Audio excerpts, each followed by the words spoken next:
بعض گھرانے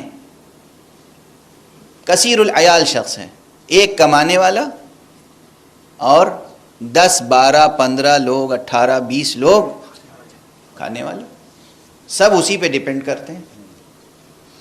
یہ شخص ہر ایک کا فطرہ نکالنے کی قدرت نہیں رکھتا، سکت نہیں ہے اس کے پاس.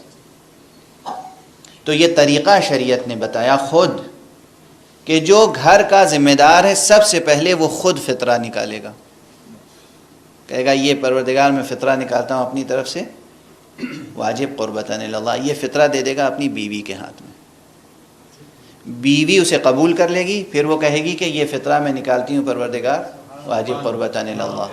وہ پھر ماں کے ہاتھ میں دے دے گی، ماں، اس کے بعد باپ، پھر اولاد، اور اسی طرح پھر ایک ایک کر کے پورے گھر کے ہاتھ میں وہی چیز پھرا دی جائے گی، اور پھر وہ کسی اور فقیر کو مستحق کو دے دیا جائے گا.